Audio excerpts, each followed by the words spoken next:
Frente Radiosa. El conflicto no es karma, es democracia. Complicamos la discusión. Hablamos de política.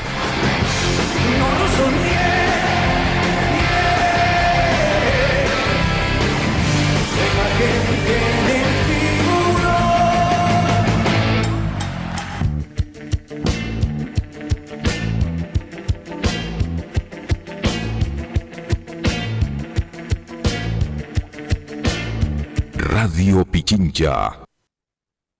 Hola, ¿qué tal? Buenas tardes, buenas noches en realidad con todos y con todas. Bienvenidos nuevamente a Frente Radiosa, un espacio que, como siempre lo decimos, está comprometido con debatir y agitar la política. Soy Isabel Díaz y esta tarde los acompañaré en la conducción del programa. Están ya con nosotros Jairén Noriega, ella es asambleísta, y Pacha Terán, comunera indígena de Otavalo. Aprovecho para recordarles que nos pueden escuchar a través del dial de Radio Pichincha 95.3 FM en Quito y 94.5 en el occidente de la provincia. Estamos también en las redes sociales de la radio. Desde aquí envío un abrazo especial a todo el equipo editorial y de producción del programa. Esta tarde con nuestras invitadas queremos conversar sobre la difícil situación política social que atraviesa el país. Hay varios elementos que marcan la coyuntura actual. Por un lado, podríamos hablar de asfixia democrática. Estoy pensando en ese arrasador 4-0 con que el pueblo le ganó a Daniel Noboa en la consulta popular del año pasado. Y que, sin embargo, a pesar de ese caudal de la votación, luego vimos a un gobierno que no procesó los resultados democráticos, ni siquiera reconoció su derrota, lo cual distintos analistas lo han situado como una situación que nos conduce a una sensación de impotencia generalizada. Eso comentaba Franklin Ramírez en un artículo. Por otro lado, sumando aún otra dimensión a esta situación, podríamos también hablar de pauperización social. La muerte se ha vuelto ya una condición cotidiana con la que nos enfrentamos los y las ecuatorianas. Al respecto, Natalia Sierra hablaba de una suerte de gubernamentabilidad necroliberal y de alguna manera decía: hemos aceptado el avanzar hacia la muerte, seguimos estando de acuerdo con ello de alguna manera. Y si queremos agravar aún más la situación, esto en un contexto global en el que el imperialismo avanza impunemente y frente a ello nuestras élites, nuestro presidente, que además es estadounidense, entrega la soberanía, ¿no? Estoy pensando ahora mismo en la locución de una de las ministras de Estado que se refería al país como un cliente, que nos dice ya mucho sobre su forma de pensar. Entonces, en esta muy difícil situación, les doy nuevamente la bienvenida a Jairén Noriega, Pachaterán, que como decía, están aquí con nosotros esta noche en este programa de Frente Radiosa. Y para arrancar, la primera pregunta que quería plantearles es: ¿cómo se está leyendo desde los distintos polos y formas de organización del campo popular, movimientos sociales, partidos políticos, la situación actual del país? ¿Qué luchas, demandas marcan la agenda en el corto y en el mediano plazo para trascender, como decía ya, los sentidos de impotencia y también la normalización de la muerte como política de Estado en Ecuador? Jairen, bienvenida, arrancamos contigo. Hola Isa, qué gusto estar en Frente Radiosa. Qué gusto, Pacha, también por poder conversar con ustedes. Bueno, en esta introducción que hiciste, creo que hay un montón de elementos, así que voy a intentar, eh, digamos, coger algunos de ellos para hacer este pequeño contexto que creo que es importante. Yo creo, claro, muchos, cuando se da, ¿no es cierto?, la consulta popular, los resultados son tan contundentes, ¿no? Un resultado que no va de estar de acuerdo o no con una u otra pregunta, que es lo que un poco el gobierno nacional intentó vender o intentó encuadrar de esa forma los resultados para no verse tan perjudicado. Pero lo que es claro es que, digamos, fueron resultados, más bien fue un 4-0 de rechazo al régimen de Daniel Noboa. Creo que eso quedó claro teniendo en cuenta además que era una consulta popular que tenía, como otras consultas, preguntas gancho, ¿no? Preguntas donde tú decías, obviamente la gente va a querer reducir asambleístas, obviamente la gente va a querer que se elimine el financiamiento de los partidos.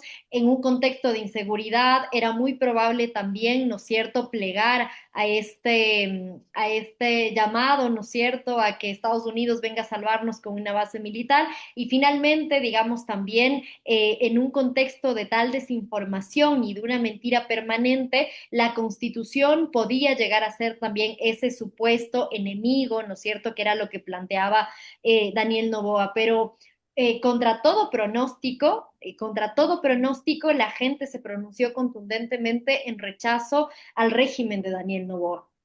Y de ahí tú tenías dos caminos, ¿no? Un gobierno que siga por la misma, digamos, con la misma política que venía implementando, o por otro lado, cambiar, ¿no? Yo no te digo que se vuelva un gobierno democrático o que se vuelva un gobierno, si tú quieres, garantista de derechos, pero yo te digo, sinceramente, hubiera esperado al menos que se encargue de algo. Por ejemplo, la crisis en el sistema de salud.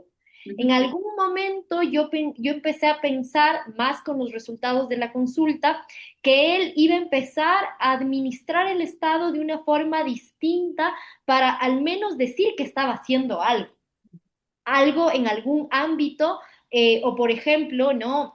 Establecer ya como política pública la entrega de bonos, que sabemos que a nivel de organización del Estado no es lo más oportuno porque necesitas generación de políticas públicas, pero al menos con los bonos una cosita vas resolviendo, ¿no? Al menos le das a la gente la sensación de que estás haciendo algo. Pero contrario a eso, lo que hemos visto más bien es una ausencia del presidente que, más allá de la burla y del meme, ¿no? De que le digan Travelina y todas las cosas que son memes buenísimos, Increíbles.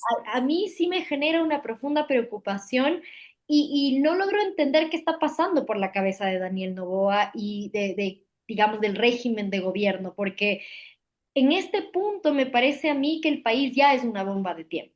O sea, y no hay posibilidad, y con esto cierro, me parece que desde el gobierno nacional no hay ninguna intención siquiera de detener esa bomba de tiempo. Y cuando digo bomba de tiempo me refiero a que la inseguridad ha llegado a unos niveles que ya no podemos más. Ha desbordado lo que ya venían viviendo, ¿no es cierto? Provincias como Esmeraldas, provincias más en la costa. Vemos, por ejemplo, a una capital cada vez más amenazada. No digo que ahora sea importante el problema de la seguridad, lo que quiero decir es que cuando llegan a zonas donde antes no llegaba, entonces hay otros sectores sociales que también empiezan a reclamarle a un gobierno que incluso por el que ellos votaron, ¿no? Tienes una crisis a nivel económico que se vuelve también insostenible. Tienes una crisis a nivel institucional que además está atravesada por tentáculos oscuros del narcotráfico. Ujú. Y digamos, no veo, no es una crisis en el sistema de salud, ¿no? Que cada vez es más marcada, y así podríamos enumerar la cantidad de problemas que tiene el país, sumado a que cada día hay un nuevo escándalo de gobierno un nuevo escándalo de corrupción del gobierno de Daniel Noboa. Entonces, y son cada vez los mismos personajes. Entonces, digo, me parece que es una bomba de tiempo y que no veo una salida que el gobierno de Daniel Noboa le vaya a dar a esa bomba de tiempo que me parece que es hoy el Ecuador. Me atrevo a pensar que las tres vamos a estar de acuerdo con este diagnóstico muy acertado que nos das, Jairen, y la forma de presentarlo, ¿no? El país es una bomba de tiempo, y no por lo que se pueda o no hacer desde abajo, sino justamente por este modo de gobierno en el que en efecto hay una vinculación entre esta captura oligárquica del Estado, pero ahora además mafiosa. Que lo hace muy complejo, ¿no? Desde ahí también darte la bienvenida, Pacha, y preguntarte, frente a esto que nos plantea Jairen, ¿cuál es tu opinión al respecto, obviamente, pero también fundamentalmente, en qué medida hay un sentido de impotencia generalizada que podría estarse apoderando de la población, justamente porque luego de lo inmenso que fueron las protestas del año pasado, de ese 4-0 contundente en las urnas, a pesar de todo eso, el país no cambia su rumbo, el gobierno no hace ningún ademán de reconocer ese proceso democrático, entonces justamente por eso parecería que nos va a ganar la impotencia en algún momento, ¿o cómo lo estás viendo tú? Eh, yo, yo le veo de otro lado. Cuéntanos. Eh, este, mm, bueno, coincido con Jairén en su lectura política, ¿sí? pero digo, poner espacios y tiempos para cada acción y para cada lectura. Nosotros, el Ecuador conoce y sabe que acabamos de celebrar un congreso del Ecuarunari, en Ujú, donde uno de los electos como presidente del Ecuarunari y parte de todo el Consejo de Gobierno, justamente es el compañero Leonidas Issa, y ujú, esto genera un cambio, ¿no es cierto?, político, en el sentido no solamente que ha sido el eco del Congreso mismo en sí, sino un eco del país como nación en el sentido de retomar, ¿no es cierto?, un horizonte como país. Yo digo retomar porque en el plazo corto y se viene tomando mucha fuerza es justamente las demandas por no ser un país extractivista, ujú, sino al contrario, en el caso del proyecto Cangrejo, ¿no es cierto? En Machala, por ejemplo, que quieren volarse toda la cordillera, al igual que aquí en Imbabura, de que se encuentra el proyecto Cascabel, ubicado en territorio ancestral Agua, ¿sí? Entonces también quieren volarse la cordillera, y es más, volaron la cordillera en el paro.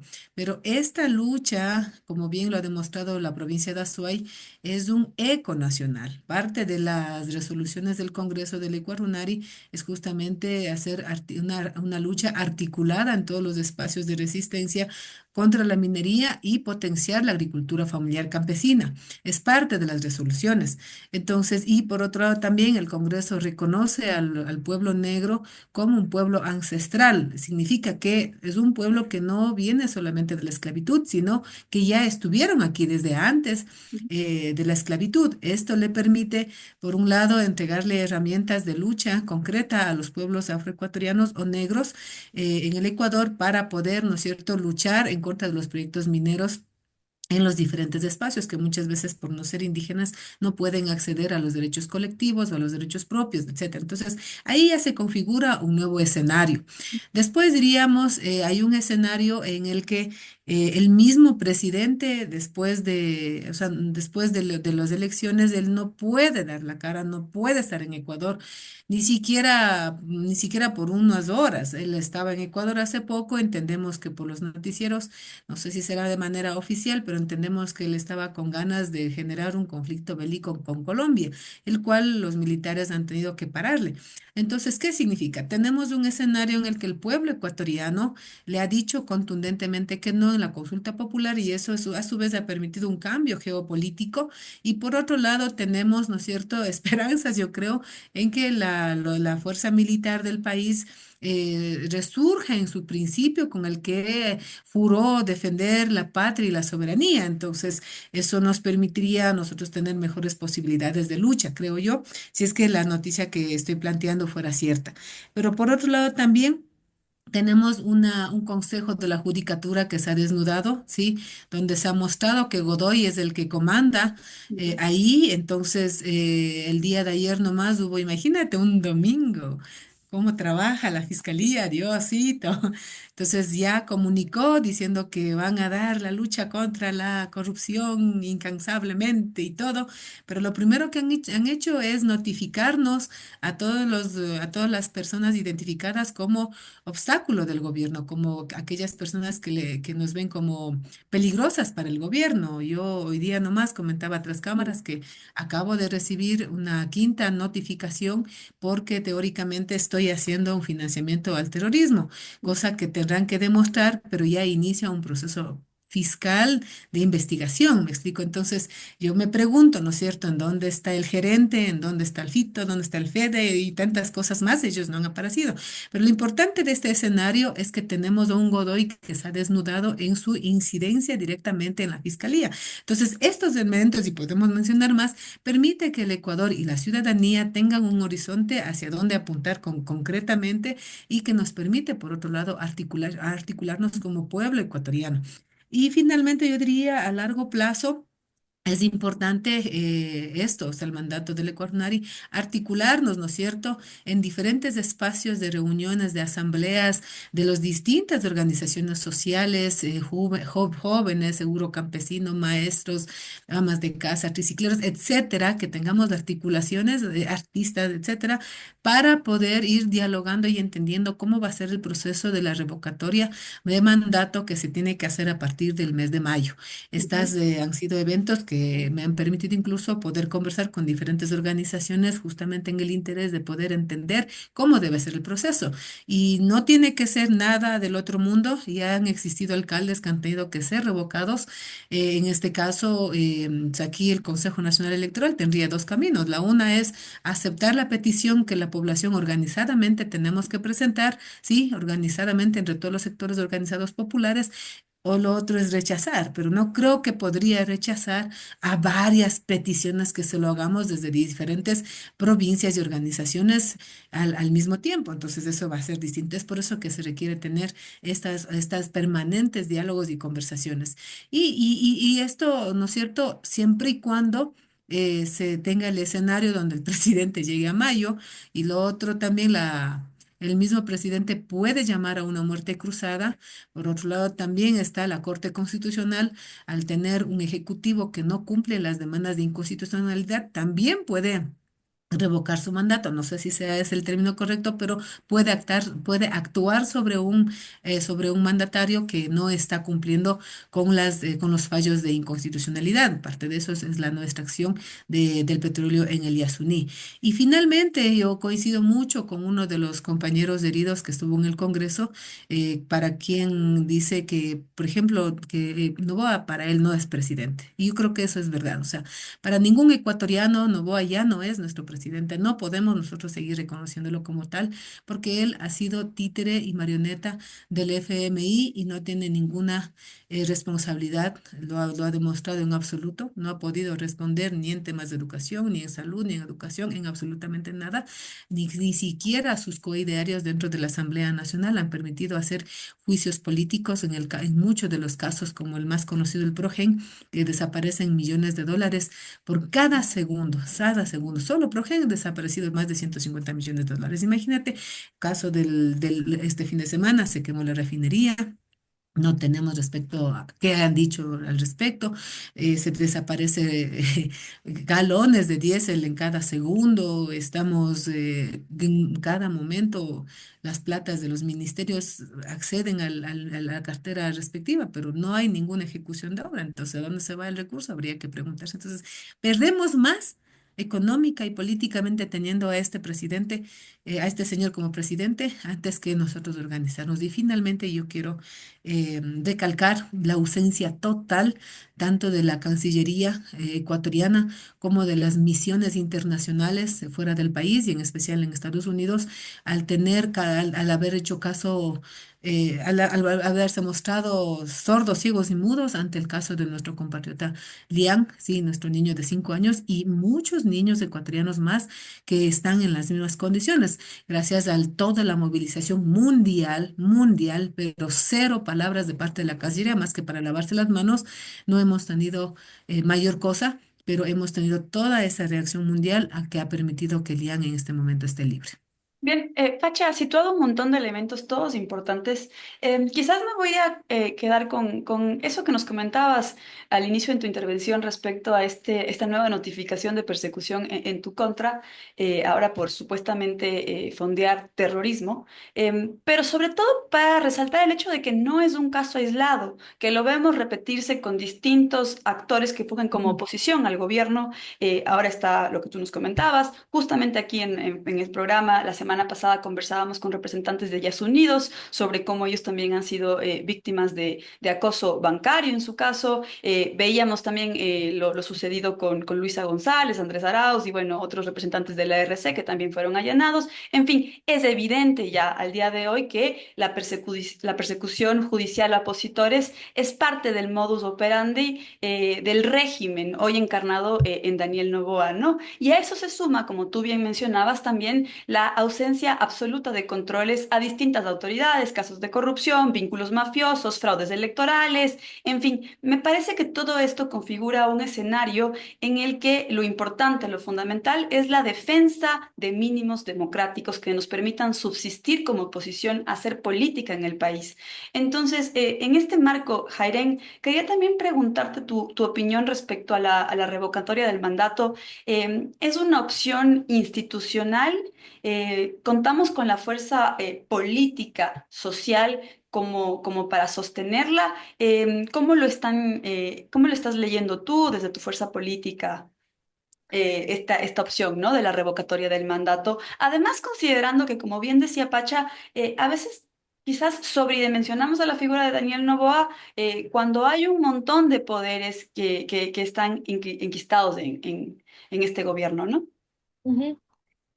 Bueno, a ver, esto que voy a intentar analizar, obviamente, digamos, es un criterio muy, muy personal mío, porque como organización política, digamos, el tema de una posibilidad, una posible revocatoria, no es algo que hemos conversado, por lo cual lo que voy a expresar, digamos, en este momento es más bien como mi criterio, mi análisis. Y yo te diría en principio, creo que a pesar de toda la crisis, ¿no es cierto?, que puede generar eso, porque estamos hablando de que la agenda, digamos, política, ¿no? Sería esa por varios meses. Entraríamos en un proceso, si es que se logra, digamos, si es que el CNE da paso y si es que antes del no decreta muerte cruzada, entraríamos nuevamente en un proceso de elecciones y toda la bulla de una campaña y todo lo que eso significa, digamos, estaríamos también con un tiempo de inestabilidad, ¿no? Donde las prioridades de la gente quedarían tal vez en un segundo plano. Te digo de entrada, pienso eso, pero al mismo tiempo digo 4 años más de esto. O sea, no sé si hay un Ecuador, si hay un país que aguante 4 años más de Daniel Noboa. Yo creo que no. Y retomo lo que inicié colocando sobre la mesa. O sea, yo sinceramente creo que el Ecuador es una bomba de tiempo. Y la revocatoria de mandato, incluso, digamos, como la pensaron, ¿no es cierto?, los legisladores en ese momento, es tal vez esa válvula de escape institucional, al igual que la muerte cruzada, para evitar, ¿no es cierto?, choques violentos, para evitar que un mandatario, ¿no es cierto?, salga del poder a partir de protestas sociales que generan otros efectos, incluso en la vida de la gente, ¿no? El último paro y los tres paros, de octubre del 19, junio del 20 y el último de septiembre, octubre del 25, hubo gente muerta, hubo gente que fue asesinada por la brutalidad de la fuerza del Estado. A día de hoy hay compañeros que quedaron discapacitados de forma permanente digamos, por participar de estas protestas sociales y la violencia con la cual fueron reprimidos. Entonces, un poco pensando, ¿no? Como los legisladores de ese momento, para evitar este derramamiento de sangre y esta crisis que pueden generar, digamos, la movilización social, se generaron mecanismos institucionales que puedan de una u otra forma entregarle al pueblo herramientas en el marco de la democracia, pero de vuelta en el marco de la democracia. El problema es que en este momento no vivimos una democracia y obviamente surgen las dudas también de, bueno, cómo esta institucionalidad capturada por el poder oligárquico, pero como tú decías también, capturada por intereses oscuros, mafiosos, del narco, cómo esa institucionalidad que a día de hoy le es muy rentable que Daniel Noboa sea presidente, ¿cómo va a responder a esa eventual petición o peticiones de revocatoria de mandato? Entonces yo creo que ahí no respondí, creo que lo que yo pienso, sino más bien un análisis de escenarios eh, y solamente un elemento adicional, y es que creo que también para pensar lo que podría, en qué podría terminar una revocatoria de mandato, creo que también hay que hacernos una pregunta más de economía política y lo voy a plantear solamente como pregunta porque no tengo la respuesta, pero es esto de, bueno, ¿con quién está gobernando Daniel Noboa? ¿Quiénes se están beneficiando del gobierno, de la forma en cómo Daniel Noboa está gobernando? ¿Con quién está repartiendo, con quién está compartiendo el poder? Si es que está compartiendo, porque mi hipótesis es que Noboa está ganando para sí mismo, ¿no? Para sus negocios y los negocios de la tía y un poco todo queda en familia, ¿no? Porque, digamos, si te das cuenta, sus personas de confianza, sus personas clave en el gobierno son personas que en su momento fueron sus empleados también, empleados de sus empresas. Recordemos Palencia, recordemos Luque, Wong, ¿no? Son personas que eran sus amigos cercanos, pero también en algún momento trabajaron para él. Entonces, yo no veo como tal un bloque de poder sólido que sostenga a Daniel Noboa, más bien por el contrario. Creo que estos escándalos de corrupción, donde además parecen estar ligados solamente sus ministros y su familia, es decir, no hay vínculos con otros grupos de poder, creo que da cuenta de un Daniel Noboa que está gobernando en solitario y eso también puede, digamos, eso genera una debilidad en su gobierno y que esa debilidad busca, como ya colocaba Pacha, otro elemento que no es menor y es el poder de la fuerza militar. Si es que Novoa no está, no tiene respaldo popular, que yo creo que no lo tiene en este punto, habrá que mirar encuestas y datos, pero lo último que yo vi es un Novoa a la baja. Entonces, cuando no tienes respaldo popular y cuando tampoco tienes un bloque de poder sólido que te sostenga, creo que lo único que te queda, y bueno, también los medios de comunicación que yo creo que no han cerrado filas, más bien él ha entrado a chocar con medios de comunicación que en su momento se alinearon al poder, como el Expreso, por ejemplo. Cuando no tienes nada de eso, lo único que te queda es gobernar por la fuerza. Y ahí, con la fuerza y con la justicia como persecutora, ¿no es cierto?, de toda, del arco de partidos políticos y organizaciones sociales de oposición. Entonces, nada, un poco por ahí, creo que hice más un análisis, No, pero pero creo... es Ajá. realmente interesante porque además me parece que nos planteas otra forma de ver la situación actual, porque recuerdo además que en alguna de las muchas discusiones que hemos tenido aquí en Radiosa, luego de a un mes de la consulta popular, nos planteábamos, el gobierno está más fuerte que nunca porque parece ser que a pesar de todo lo que hemos hecho, Novoa se puede ir de viaje no sé cuánto tiempo y aún así no vemos grietas en esa maquinaria que nos gobierna y sin embargo, como tú bien mencionas, y también para ir saliendo un poco de estas historias de impotencia, es interesante ver resquicios, ¿no? Donde de alguna manera se puede abrir una grieta que nos permita ir acumulando desde distintos frentes en el campo popular. Y quizás un poco por ahí conecto con lo que nos ibas comentando ya previamente, Pacha. ¿En qué medida incluso la revocatoria del mandato, que como bien decía Jairen, es una salida democrática a una crisis, pero que obviamente presupone que haya un escenario institucional sólido que habilite tal forma de pronunciarse del pueblo, que hoy es algo que aparentemente no tenemos o que tambalea en Ecuador, pero ¿en qué medida esta estrategia puede pensarse como un modo de acumulación que fortalecería la organización y la acumulación de los de abajo? Algo similar a lo ocurrido ya en la consulta popular, que es un elemento que nos permite activarnos, organizarnos y poco a poco ir acumulando, incluso de la mano de organizaciones fuertes, como sería todo el poder comunal que tiene CONAIE, el caudal electoral en caso de que la RC se sume o no. En fin, ¿en qué medida podemos ver a la revocatoria del mandato como una estrategia de organización y acumulación que nos permite, insisto, tener un respiro democrático frente a este desastre o a esta bomba de tiempo, como bien mencionaba Jairen? Tu micrófono, Pacha. Mira, como ecuatorianos y ecuatorianas ya no hay tiempo, ya explotó Mm. si hablamos de una bomba de tiempo, pues esa bomba de tiempo ya explotó hace rato, porque en el 2000 cerramos el año con más de 10.000 muertes violentas, entonces Y de aquellas, tenemos cifras de que 8 de cada 10 no tenían antecedentes penales y 4 de cada 10 eran estudiantes.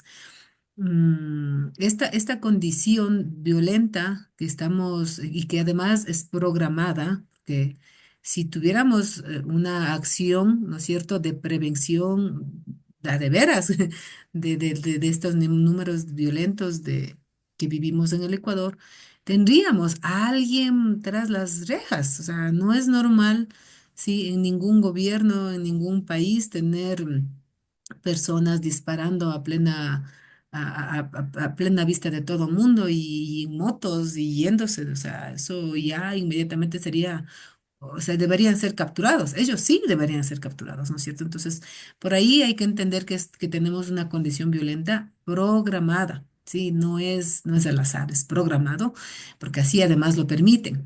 Entonces, ya la condición incluso de aceptación popular de Daniel Noboa, hay cifras que de la mejor forma le dan el 28% de aceptación, pero hay encuestas que le dan el 18% de aceptación, que significa que ya, o sea, ya no tiene a dónde ir, ya no hay por dónde ir.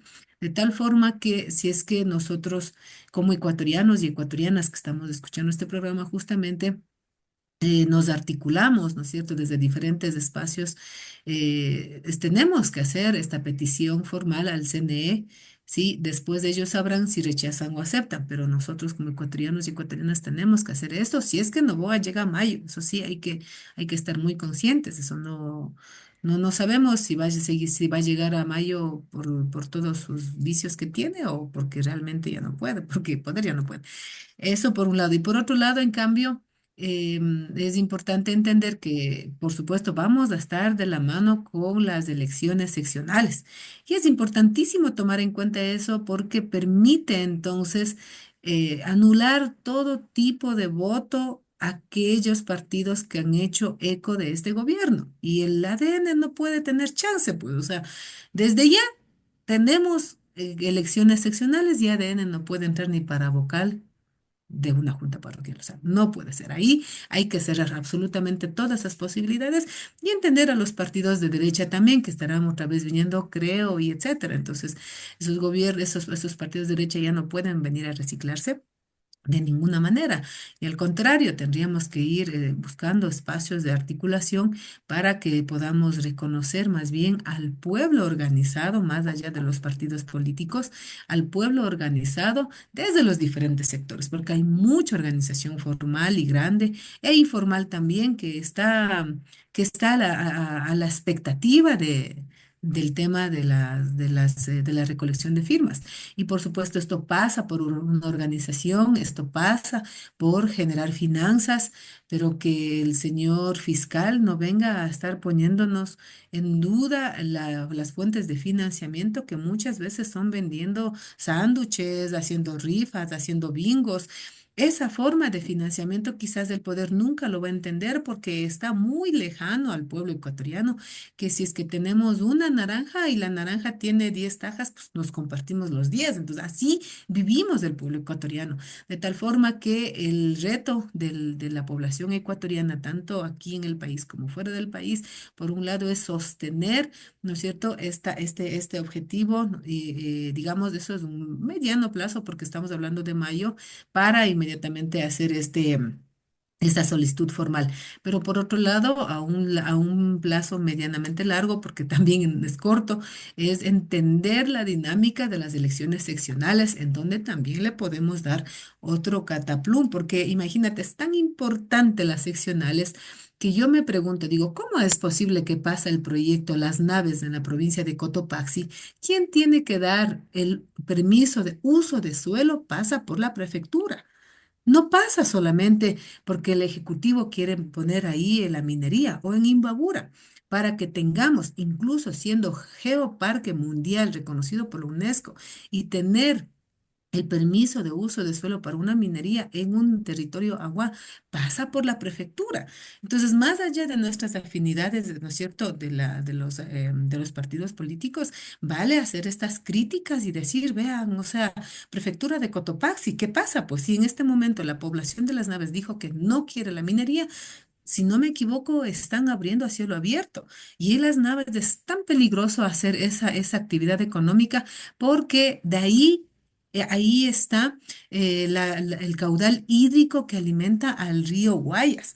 Significa entonces que vamos a estar ahí después de un poquísimo tiempo con el río Guayas, que desde ya es contaminado, ¿no es cierto?, por todo un montón de procesos alrededor. Estaríamos poniendo en peligro totalmente a toda la producción de arroz, que es la provincia que nos entrega. Entonces, y eso sin contar, ¿no es cierto?, la presencia del proyecto Cascabel, perdón, Cangrejo en Machala, que pone en peligro a las pequeñas y medianas productoras de banana y donde coincidentemente Novoa no tiene su bananera. Ahí, ¿se da entonces, va a poner en riesgo un sinnúmero de recursos hídricos y también del ciclo del agua y del carbono, etcétera, por un capricho tan ilimitado que tiene la familia Novoa. Y otra pregunta, y eso les dejo a ustedes como Radio Pichincha. Recuerden que el proyecto Cascabel estaba concesionado para la familia Novoa. Hace pocos días, la prensa publicó que ya se entregó a una empresa china. Mi pregunta ahí es, ¿quién negoció esa nueva concesión? ¿La familia Novoa o el que dice ser presidente de la República? ¿Quién hizo ese negocio? ¿No es cierto? Entonces, aquí sí es importantísimo mirar mucho quiénes van a ser los siguientes candidatos en las seccionales y ponerle ojo a ese ADN morado. O sea, ojo, ahí no puede entrar, como dicen, ni una aguja. Estoy de acuerdo contigo, de alguna manera hay que tenerlos bien visto y cerrar filas frente a ellos por un lado, pero también retomando algunos elementos que hemos situado hasta ahora, finalmente parece ser un monstruo de mil cabezas, ¿no? Hoy encarnado, decíamos, en Daniel Noboa, pero tenemos estos otros vínculos mafiosos que se han tomado parte de la justicia, también observamos cierta corrupción de las Fuerzas Armadas, etcétera. A veces parece difícil pensar que hay luz al final del túnel, ¿no? Y quizás frente a ese escenario sombrío, por un lado, preguntarte ahora a ti, Jairen, ¿cómo lees tú o qué tan amplia, cuál es la amplitud de la coalición necesaria para sostener el espacio democrático en Ecuador hoy por hoy, incluso más allá de que se concrete o no la opción de la revocatoria del mandato, ¿no? Cómo defender el espacio democrático. Y lo vinculo además con otra reflexión, y es que frente a la crisis que vive hoy el poder, quizás esta solo se va a sedimentar en el momento en que haya alternativas reales, fuertes, frente al mismo. Entonces ahí, por ejemplo, el rol de organizaciones como la CONAIE, pero también de uno de los principales partidos de oposición, como es la Revolución Ciudadana, son fundamentales, ¿no? Se requiere una alternativa viable que justamente nos proponga otros horizontes para darle, si se quiere, la última estocada a ese monstruo de mil cabezas, ¿o no? Sí, sí, totalmente. A ver, yo diría dos cosas. Lo primero es, hablando de las grietas que tú mencionabas, yo no quisiera dejar de hablar de la Asamblea como también ese espacio que ahora mismo está mostrando ciertas grietas. La mayoría aplastante que tenía Daniel Noboa no es la mayoría sólida, o sea, ya no es una mayoría sólida como lo era hace unos meses. Y no te estoy hablando del desgaste de un gobierno que está por terminar. Te estoy hablando del desgaste de un gobierno que acaba de empezar en mayo y estamos ni siquiera llegamos a mayo, es decir, no se cumple ni un año y ya se mira un nivel de desgaste de un gobierno que se podría pensar que es un gobierno saliente. Entonces, yo creo que hay que ponerle mucho ojo a la Asamblea. Y en ese sentido, te digo, se han enviado dos leyes económicas urgentes, dos leyes económicas urgentes que son peligrosas para el país, ¿no? Una que lo que hace básicamente es limitar el poder de inversión pública de los GATS y otra que en la línea de lo que ya hablaba Pacha, que atenta directamente con los derechos atenta a los derechos de la naturaleza y también los derechos de los pueblos y nacionalidades, ¿no? El derecho a la consulta libre, previa e informada. Seguramente en otro programa podremos hablar más a detalle de esto, pero los coloco sobre la mesa también como estos como estos dos proyectos como oportunidades de resistencia que podemos hacer, no solamente desde sentarte y votar en una curul, sino también desde las organizaciones sociales, desde las organizaciones por los derechos de la naturaleza, etcétera, también organizarnos para frenar estos proyectos que le van a hacer tanto daño al país, ¿no? Yo creo que en anteriores oportunidades, en anteriores leyes económicas urgentes, si bien no se lograron frenar, por ejemplo, esta ley de áreas protegidas, ¿no? Al final pasó con los votos de la mayoría oficialista. Sí se generó un fuerte debate alrededor de esta ley eran debates en redes sociales, debates donde había influencers jóvenes ambientalistas hablando de los daños de esta normativa. Y yo creo que frente a estas dos económicas urgentes nuevamente se abre un espacio de resistencia. Lastimosamente, creo que estamos en un momento, sí, creo que estamos más como en un repliegue y en una cosa de resistencia, porque es tan brutal lo que está haciendo Daniel Noboa con el país que casi que no nos queda espacio para la propuesta y nos parece que nuestros esfuerzos, ¿no es cierto?, están más bien en aguantar el golpe e intentar que no sea tan fuerte o intentar que no haya golpe, ¿no? Como te digo, en el caso de las leyes económicas urgentes, ahí yo creo que la Corte Constitucional también jugó un rol clave en esa lógica de resistencia, ¿no? De ponerle un alto y un freno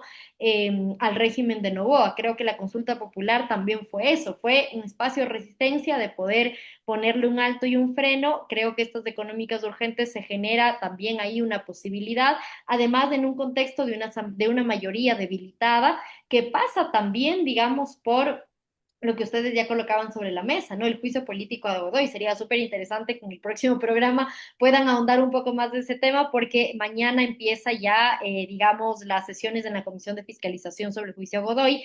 Y lo que hemos visto, ¿no es cierto?, al interno de la Asamblea, es que hay una ruptura también por el juicio político a Godoy. Es decir, no todos están de acuerdo con que hay que votar a favor de ese juicio político, ¿no? Y entonces también el gobierno en este tiempo ha estado midiendo qué hacer con Godoy. No es que de entrada el gobierno se mostró, digamos, rechazando lo que había sucedido, ¿no? Independientemente de que hay, obviamente, que son funciones distintas y no debería haber interferencia de funciones, pero sí hubiera sido importante que haya un rechazo por parte de Daniel Noboa de forma inmediata. Sí hubiera sido importante que el presidente de la Asamblea le convoque al siguiente día al señor Godoy a darle explicaciones al país. Sí hubiera sido importante que dentro de los proponentes del juicio político esté un representante de ADN, y nada de eso ha pasado. Entonces también, digamos, hay ciertas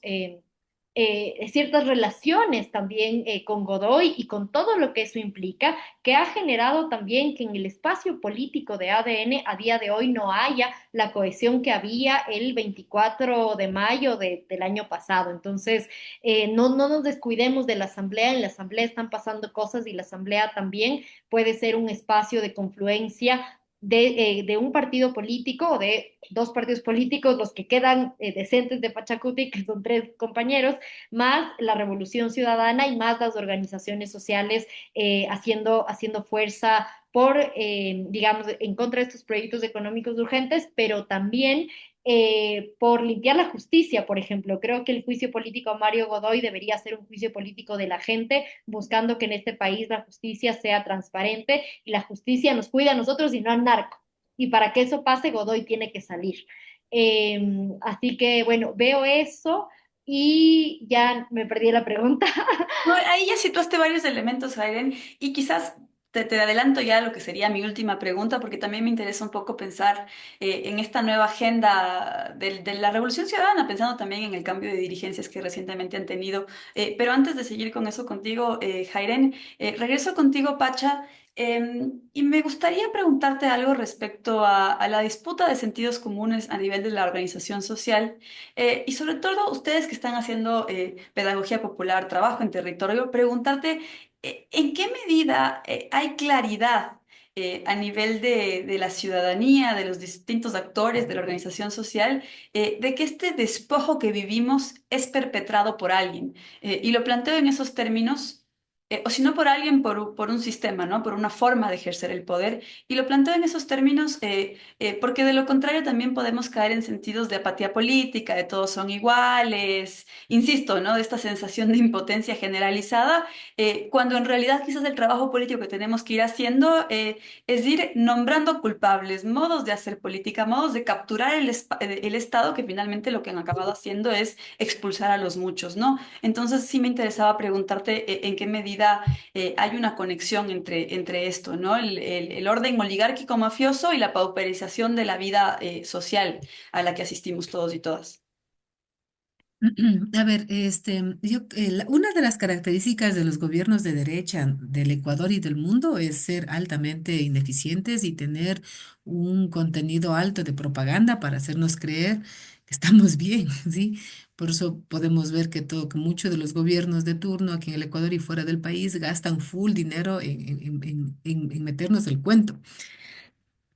Pero en este momento, la conciencia de quién nos hace el daño es muy clara.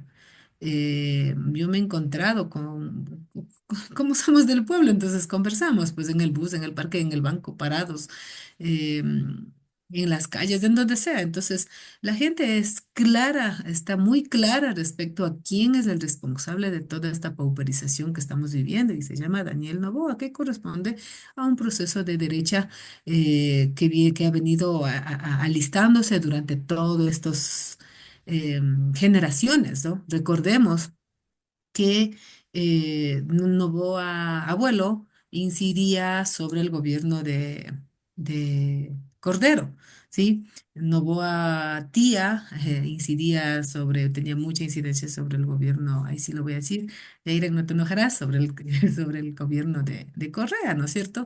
Y finalmente ahora Noboa hijo es el presidente de la República. Su presidente de la República, entre comillas. Entonces, ellos vienen acaparando todo esto y si incluso hacemos un poco de historia de cómo ha sido el proceso de tener, aglutinar tanto dinero, de tantas tierras en su poder, eso también viene de cosas bien raras, ¿no? Bien turbias, que se puede estudiar. Incluso hay documentales publicados en YouTube, en redes sociales, existen todo eso entonces, así han venido metiendo sus tentáculos durante todo este tiempo y aprovechándose de ese poder para extorsionar al máximo a los campesinos, ya sea en la costa, a través de su banco o ya sea a sus trabajadores. Entonces, por ahí ha venido acumulando tanto poder. Entonces, si bien antes no podíamos, ¿no es cierto?, entender cómo ha sido el proceso, pues ahora ya vemos cómo es el proceso y quién es el responsable de no de asignar recursos, pero de robarse, de perderse, porque eso es robar. ¿Quién está a cargo, ¿no es cierto?, de hacer un plan de prevención, inicialmente de prevención contra un montón de delincuencias que tenemos en el Ecuador? Y ojo, mientras más nos paupericen, nosotros los ecuatorianos y ecuatorianas seremos presa fácil de cualquier grupo delincuencial. Entonces, no es que nacemos delincuentes, o sea, nos generan las condiciones para pauperizarnos y así poder sobrevivir hoy por hoy desde esos espacios delictivos. Entonces, así nos vienen manejando. Pero asimismo, la población está clara, ¿no? Hemos hablado con estudiantes, mi hermano mismo, que es profesor en Manabí, ha hablado con sus estudiantes y que quieren acelerar al máximo para graduarse y salir de esos lugares tan peligrosos, porque entienden lo que está pasando y parte de esa conciencia pues han sido estas consultas populares, parte de esa conciencia son se demuestra estadísticamente ya su popularidad. Como bien dice, no es un presidente que está entrando, y es un presidente que apenas entró hace poquito nomás y ya se tiene vaciado todo. Entonces aquí es un tema que ya lo tienen prácticamente solamente por propaganda. No hay una opción. Imagínate, hace poco nomás en el foro de Davos decía que nos sacó de la pobreza. No sé de qué país está hablando o de dónde está hablando. Ni siquiera sus indicadores son coherentes. En un post habla de un porcentaje y en el otro post cambia el porcentaje. Entonces ni siquiera tiene esa posibilidad de tener coherencia en lo que dice o en lo que ha publicado anteriormente. De tal forma que si es que preguntamos qué pasa con el país, ¿no es cierto? El Ecuador, ¿cuándo va a despertar? Pues el Ecuador ha despertado en el paro nacional, ha despertado en la consulta popular, está despierto y atento para hacer la revocatoria de mandato. Y por otro lado, sería importante también, ¿no es cierto?, que el pueblo ecuatoriano sigamos presionando a la Asamblea Nacional porque el presidente en ausencia, pues fácilmente puede ser destituido porque él no está en el país. Su lugar de trabajo de manera constitucional es en el Ecuador, en Quito, en el Palacio Presidencial. Al no cumplirse ese elemento, ¿no es cierto?, constitucional, él está gravemente eh, fuera de todo raciocinio legal. Y por otro lado, y yo quisiera ir terminando también con esto, es que la población ecuatoriana, ¿sí? Tenemos que estar pendientes incluso de las políticas internacionales que estas personas están aplicando, porque los migrantes del Ecuador, ¿sí? En el mundo sigue sosteniendo la economía del país, sigue sosteniendo la economía del país y además se ha verificado que el 70 u 80% de los productos ilícitos como la cocaína están saliendo de los puertos nacionales.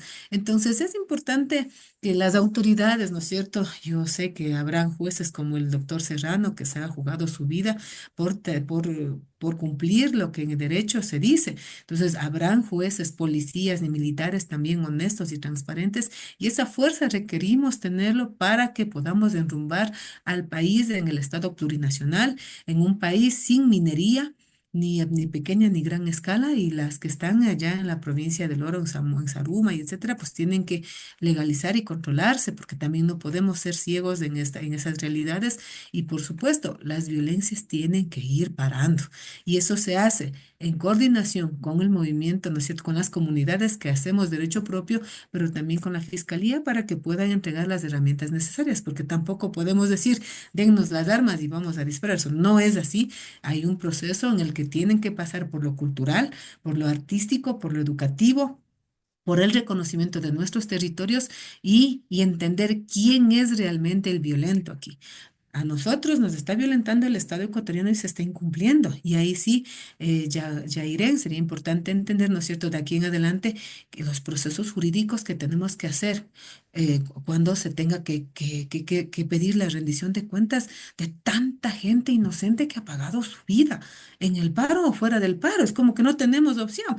Sales del paro, te disparan. Estás fuera del paro, también te disparan. Entonces, preferimos, ¿no es cierto?, hacer una resistencia organizada antes que nos disparen de a gratis. Pero sí, estos procesos, yo digo, tenemos un elemento importante. Daniel Noboa es joven. Por lo tanto, si Febres Cordero tuvo que pagar, si Fujimori tuvo que pagar, si el de Chile, ya no se me fue el nombre, tuvo que pagar. Este está joven, entonces tiene que pagar. Y hay un nombre y un apellido, una persona responsable que se llama Daniel Noboa. Y por supuesto, los cómplices tendrán que ir pagando tal cual se ha hecho con cualquier presidente que ha violado los derechos en el mundo. Muchísimas gracias, Pacha, por esas palabras. Me parece muy importante tu último mensaje, ¿no? Incluso cuando llegue el momento en que deje su cargo, tendrá que hacerse responsable, ¿no?, de las múltiples vulneraciones a los derechos humanos de los bueno, que se han cometido bajo su mandato. Y también con eso que mencionabas al inicio, que me sonó mucho, y es que finalmente el espacio público sigue siendo nuestro, sean canchas, buses, escuelas, etcétera. Por ahí seguimos disputando el sentido común. Voy a cerrar contigo, Jairen, te quedaste con las últimas palabras. Y un poco sí preguntarte tu lectura y lo que nos puedas comentar respecto a las agendas de fortalecimiento organizacional, en este caso desde la Revolución Ciudadana. Al inicio del programa, Pacha ya nos mencionaba algo respecto a la elección de Leonidas Issa en la Coronari, que es fundamental. Y en el caso de la Revolución Ciudadana también tenemos ahora el retorno de Gabriela Rivadeneira, que me parece también es una figura asociada a la izquierda, ¿no?, de este movimiento político. Entonces, por ahí preguntarte, Jairen, ¿cómo están leyendo este momento actual? ¿En qué medida ha llegado la hora, si se quiere, de radicalizar agendas, de tender puentes entre los de abajo? En fin, ¿cómo se proyecta la revolución ciudadana en este nuevo momento? Em, Mira, yo creo que no solo digo para el espacio político al que pertenezco, que es la Revolución Ciudadana, sino pensando un poco más allá, digamos, para quienes pertenecemos al campo progresista, al campo popular. Creo que el peor error que podemos cometer es pensar que el fracaso de Daniel Noboa automáticamente puede llegar a significar una victoria de un actor político del campo popular, porque la historia reciente nos ha demostrado que esto no es así. Ya cuando tocamos fondo con el gobierno de Moreno, con le devolvió al país al Fondo Monetario Internacional, producto de eso, octubre del 19, muertos, heridos, una catástrofe, digamos, a nivel incluso de la vida, ¿no? La administración de la pandemia fue una administración de la muerte. Y a pesar de todo eso, la opción, digamos, el campo progresista, el campo popular, no logró ponerse de cara a la gente como la opción para salir de ese régimen, por muchas razones. Ya, si lo analizamos, no termino nunca. Pero en todo caso, la opción fue Lazo. No fue un actor del campo popular, con todo lo que Lazo significa para este país, un banquero y uno de los actores que se beneficiaron del feriado bancario. Yo misma soy hija de ese feriado bancario, mi padre tuvo que emigrar producto de eso y mi generación es una generación marcada por esa historia. Y a pesar de eso ganó un banquero. Luego, entre el banquero y el hijo y el heredero, ¿no? El hijo del multimillonario Novoa, eh, la opción que tomó la gente finalmente no fue un actor del campo progresista, del campo popular, sino que fue Daniel Noboa.